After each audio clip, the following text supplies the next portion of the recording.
I saw the movie the other night, and I thought it was fantastic. Thanks. What I know you've said in other interviews, what drew you to the story was somebody who you knew or your wife knew that this had happened to. But I mean, we hear about tragedies a lot every day. What was it about the story that, or this topic that made you want to actually write a film about it? I think because there was somebody we knew involved, but I think that because I think it's a tragedy that is avoidable, and I think that was something that we saw. We saw again, like there's human misery there, but this is something that we can avoid. We can, you know, with our government policy, we can not be so aggressive in terms of hunting down and trying to, deport more greater numbers of people, which is, what we're doing now. We thought that this is avoidable in the way of crime prevention as well, in terms of, young black men are over-criminalized, and they get caught up in the criminal justice system at a very young age. Mm. So we thought, okay, well, what if we bring that out? Let's have a dialogue about it and actually talk about people getting their citizenship so that they're not on the deportation track. Because there's a lot of kids out here who don't even know their status. Yeah. Yeah, so that's one thing we wanted to actually draw attention to because, why, the question is, well, why are you not a citizen? And is it because it's difficult? How can we make it, how can we navigate this? How can we help you with this? And also like this, if you're not a citizen, you're more than likely not participating in things like the electoral process. You're not writing your MP. You're not participating in shaping the country the way that your city is growing or your community is growing. Mm. Those things, the rights and responsibilities of citizenship need to be talked about. Yeah. Now you said it. It says at the beginning on a title card that this was implemented from '96 to 2001. Are we where is it up to now? Are we still dealing with the situation, or have the laws changed? The laws have changed, but they are also changing. In Canada, again, we looked at the immigration law of all three sort of major Western democracies, the U.S. the Jamaican diaspora, USCK and Canada. But now in Canada, we have Bill C-43, which is a bill called the Faster Removal of Foreign Criminals Act. It's at its third reading, so it's past its third reading actually. There was a vote 149 to 130, which is the simple majority. And now it's at the Senate. So the idea, though, is that the threshold for deportation was 2 years. You commit a crime that's in excess of 2 years. Mm-hmm. There's a sentence in excess of 2 years, rather. Then you will be, then you're on the deportation process. You're in a process, so that means that you can appeal the process. Your case will be looked at individually. If there's compassionate grounds or extenuating circumstances, blah, blah, blah, they will be looked at, and somebody will, address it. A judge will address it. Now, they've lowered the threshold to 6 months, and 6 months Wow. can be relatively minor. Like if you and I got into a bar fight, that's 6 months. That's common assault. Right. If you do a DUI, and you're speeding, Hmm. that could carry some time. If there is any kind of accident with loss of life, obviously, but if there is anything, like you're in a movie theater and you're recording the movie on your iPhone, that too is 6 months. Hmm. So these are relatively minor crimes, and you will now be deported. And there's a lot of teenage rebellion going on, and you should really be getting a slap on the wrist and a course correction. But now you're talking about something that's going to be, you'll be exiled, and you will, more than likely become a part of the homeless population. And this could also end up in your early death. Did you see, he seemed to spiral, Everton seemed to spiral when the appeals were not coming, the appeal didn't come through. Did you see when you were interviewing a lot of the deportees some common themes, some common things, commonalities that kind of earmarked how their situation would be when they got there? And what were some of the ones that were surprising to you? I think that some of the common themes that we saw was drug dependency. In terms of when they got there, they couldn't build plans, couldn't make plans. They were sent down there with, no sort of ID or, any official ID, and it's really hard to get ID without an address, things of that nature. And so they weren't able to make plans, couldn't even get a bank account, and so they couldn't begin to build anything. So they hastened into a cycle of drug dependency, petty theft, odd jobs. They would do whatever it is if they could put together enough scratch to rent a room somewhere. It was, a struggle. It's a struggle from month to month to pay for that. You're eking out an existence. And so a drug dependency would be something there'd be a lot of begging, there'd be a lot of loitering. So they'd be, begging for money and then, get your drugs, and that's how you cope. Yeah.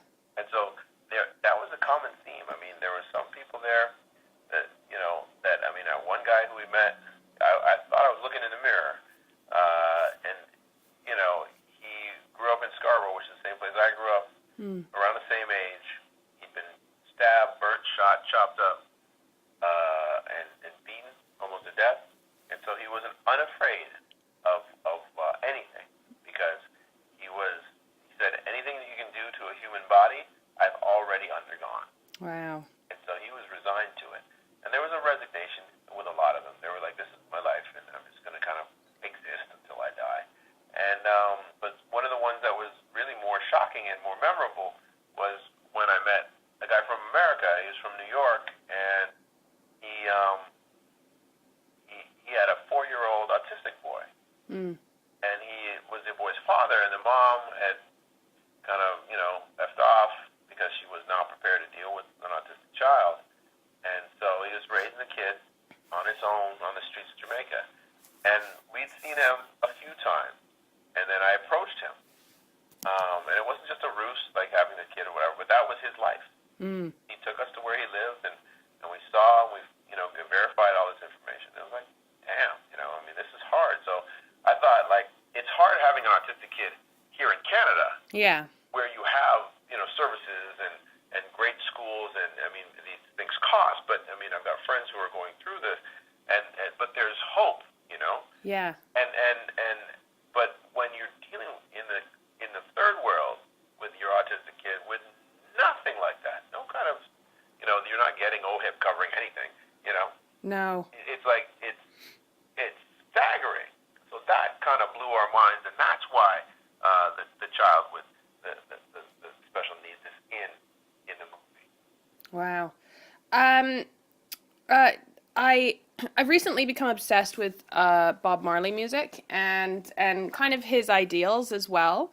And I really felt he was in your movie. Do you know what I mean? I like the fact there wasn't a lot of direct references, but there was just this overall feeling of Bob Marley's world, or his topics, like the things he talked about.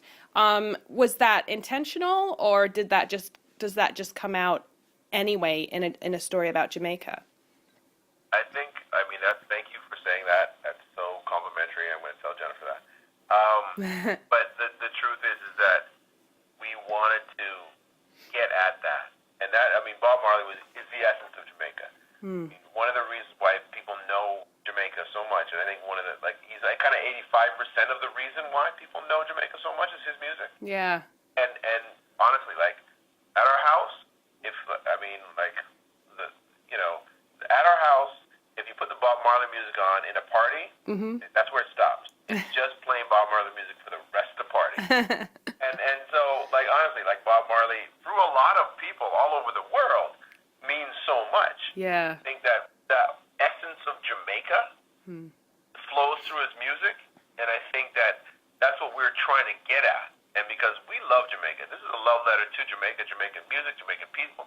We don't want to see the island mash up because of all this stuff. Yeah. And so the thing, though, is that the Jamaican-ness is what we tried to do. And, like, the authentic dialogue, all that stuff, I fought to make sure that was, like, we were not going to have fake accents, no Cool Runnings things for us, right? Yeah. It had to be authentic dialogue, authentically spoken. We struggled to get, like, people like Paul Campbell, Kadeem Wilson, Brian Brown, but real Jamaican actors. We had a Jamaican dialect coach on the set, all that stuff. I mean, we strove for that, and also with the subtitles, wanted to make something that was visually arresting, Yeah. and having the subtitles feature as character, adding to character, adding to place, and adding to the setting. But, we usually carry, subtitles in the middle, center punch down below, trying to be, not even seen. Yeah. We wanted to put them in the frame, I love that, by the way. I love that aspect of it, the subtitles, and how you did them, and at one point, I think one of the characters, I think it was Marva, shouts out something and it comes out of her mouth. I was like, awesome. Oh, yeah.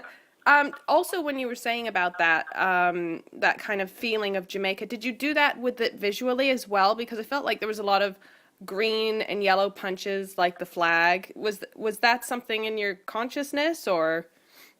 Oh, most definitely. We were really trying to go for that, and sometimes the flags would be covering things that would be sort of offensive. You'd be covering up a Trinidadian flag or something. Yeah. So we would be actually we did do a lot of green and gold and black, but one of the things that we did do in the color suite in the post production part of it, we really pushed the colors, and we really tried to saturate the colors, because again, like the light is hitting. The light through the atmosphere is hitting the Caribbean in a different way. So you're seeing these things in a lot more, it's more intense, it's super saturated. We wanted to be true to that, and we really pushed the look in the color suite. We really pushed it. So, I mean, I'm glad to hear that you say that. You're a husband and wife writing a script. Are there times, like, how cohesive is that? Do you talk about it incessantly and nobody around you understands the conversation? Because it can become very absorbing to write a script. Are there times where it's like she deals with the character developments and you deal with the story arc? What is that process like? The truth is that depending on the script and the person who's sort of driving it, Jennifer definitely drove this one. This was really close to her. She was the one who really took this on passionately. I was kind of the midwife on this, so I was trying to give it a sense of scope and scale. And then Jennifer was dealing a lot of the research. She did most of the research on this. I dealt with a lot of the research and sort of the crime stuff. That's kind of my wheelhouse these days, or kind of always my wheelhouse.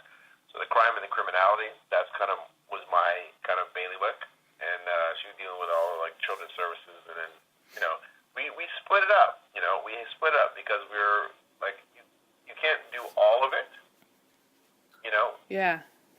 I mean, you can, but in terms of amassing all the research and synthesizing it and doing that, but we did the interviews together. And then we'll do okay, she'll take the first pass, I'll take the second pass, and so it's an incremental thing. And I think it's it's kind of like you're building a tree, and with different branches, and the bark, the subsequent drafts are the rings, and that's really the process that we're doing, because we do it and we draft a lot, and so the script also took a while to do, and there are many iterations on it. So we had different people, Everton at one point was Canadian, so we had a lot of different, versions of this, and we mixed and matched, and then towards the end of the process, it began to dovetail, so the characters had more overlap. There were, you'll see somebody in somebody else's shot, things like that. So those are, it went through a process, and it's it's push and pull. Like right now, the new script that we're doing, I'm doing the driving on that one, and that's a comedy. That's Operation Red Dog, right? Operation Red Dog. Yeah. Where are you up to with that? Are you into the script process? Yeah, in the script process now, and and that's a crazy story about a reporter who discovers a plot by these guys who just want to take over a small Caribbean island. And then these Ku Klux Klan dudes who want to take over the island of Dominica, and and they're working with this Jewish gun runner. So you got ex-Nazis working with a Jewish gun runner, and they're all working with these black nationalists, who in turn are working with these black anarchists who are like up in the hill kind of bushmen, like with these dreads, and they're it's just chaos. And everybody thinks after I take over the island, I will get rid of those other guys. and so the thing though is that it's 100% true, all true. It did happen, and it was in 1981, and it's a true Canadian story. And it's crazy. It happened the plot was hatched in Riverdale. It's crazy what happened. And so, it's really, the gang who couldn't shoot straight, because they told this reporter 7 months before they were going to do it, because they wanted to be famous, and they wanted somebody to chronicle their rise to fame. They're crazy. Absolutely crazy. And it just gets on further after that. I mean, they got mob money to finance them, and, they spent almost 3 months in Las Vegas doing meetings after meetings after meetings. And then once they found out, dude was, the guy who was supposed to be their prime minister, who, was going to be the figurehead, the details of the plot were found out, and he was in jail. And these guys still said, fuck it, we got to go do it. These guys were epically stupid. And, they went to jail, but the thing is that it could have happened because the island only had an army of 35 people. Wow. Yeah. And one patrol boat, whole coastline. Well, I'm really looking forward to that. That sounds really funny, like Dirty Dozen or, something like that, like a little... big time. Yeah, something along those lines. Well, thank you very much for your time. I really appreciate it. And thank you for answering my questions. No, thank you. Those are great questions. Great. And have a wonderful day.